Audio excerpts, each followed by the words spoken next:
When I first heard there was a sequel being made from one of the best RPGs ever on the Wii, Xenoblade Chronicles, named Xenoblade Chronicles X, I was pleasantly surprised until I actually saw the trailer. And the trailer fucking blew me away. Although I never had first-hand experience with any Xenoblade game before, the fact that I actually saw the Let's Play of Chaga Kanra of Xenoblade Chronicles just excited me so much more when I heard the game was being released, this year too. And from what I saw, I was just really excited to just explore the world of Mira. Just the idea of jogging, running and rolling around at the sight of all of this wildlife just excited me. It's been around 3 weeks since the game was officially released. It looked amazing from the get-go, and it is just as amazing. In fact, it delivers so well it might as well be my favorite RPG of all time, if not my new favorite game of all time. It's such a well-executed game that I don't even care what very few flaws it has. The world is amazing, the presentation it's got for fucking sake beautiful. The gameplay is addicting, very simple to grasp, although very complex in its entirety. And the story, while a bit cheesy cookie cutter, it does hit some really nice dramatic moments, as well as having some pretty cool characters. And although I haven't technically completed the game yet, and in fact I'm not even halfway in, maybe a third of the way in terms of 100%ing the game, it's so amazing to think that I've already sunk over 60 hours of gameplay time in this game total. This game is the reason I don't have a social life anymore. In fact, I barely sleep because I keep playing this game. It's just so fucking addicting. Everything that happens in this game both feel connected and organic, because everything in this world is actually reachable. It feels like you're really there, not just because of an amazing soundtrack, which all gets you, but the fact that you have to walk everywhere, and the fact that this world, you can't actually walk all the way through it, just blows me away. It's such an enormous world, and it just feels much more organic compared to its predecessors, instead of exploring the body of two titans on a planet that nonetheless has an endless ocean. This game, everything feels just more organic because it is the planet you're walking on. The concept is less interesting, but everything feels more organic.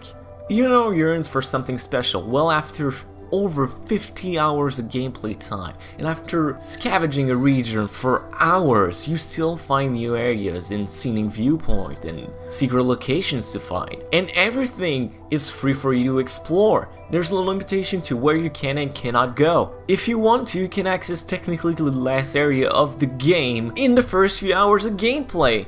And yes, I do agree, the story does feel a bit like an anime at some occasions, especially with characters that doesn't help it that much. But it is really dramatic and sincere in some occasion. It does feel a bit thrilling, and most importantly, it's interesting. In the gameplay department, I think much more of this game as an RTS than in a classic JRPG, or a RPG for that matter, since it requires so much strategy, micromanagement, and movements that it feels much more out of this place than you think of. But you still have your classic level up system, your classic affinity charts, side quests, overworld, buffs and debuffs, art management, skill management, class management, party management. And although most of the game can be done by having pretty simple strategies, you can get really complex with what you do. But that does lead me to one of my few nitpicks of this game. It has so many intricate details that you cannot necessarily oversight that it kind of becomes cumbersome. So if this is your first experience of an RPG, you might get lost in all the details because it does require some basic knowledge of the genre. Do I think it's that bad? No, absolutely not. There's plenty of tutorials to go around and heck, experimentation if you need a little more experience. But if it's your first RPG, you might get lost a little bit. Other than that, the only nitpick that I have is actually the facial animations. I mean, this game is jam-packed with literally everything, so I get why the facial animations aren't that good like, say, The Last of Us, which is the last gen game. It just seems out of place sometimes. Not necessarily bad or not well done, the voice acting does a great job of convincing you otherwise. It's just that it becomes a bit stale after a while. This game is a contender for one of my favorite video game soundtracks of all time. Right next up there with Sonic Adventure 2. If you guys know me for Sonic Adventure 2, then you'll know that I fucking love this soundtrack. It is actually my favorite of all time. So if this game can actually compete it, it's because it's damn worth the praise. Other than that, if you were wishing to get some pretty nice Christmas gift, then I heavily recommend Xenoblade Chronicles X. It blends so well its world with its asset and story that I don't even care about anything else. The only few nitpicks I have is only because of software limitations. Never once in my 60-hour playtime have I ever encountered a frame drop. A single frame drop.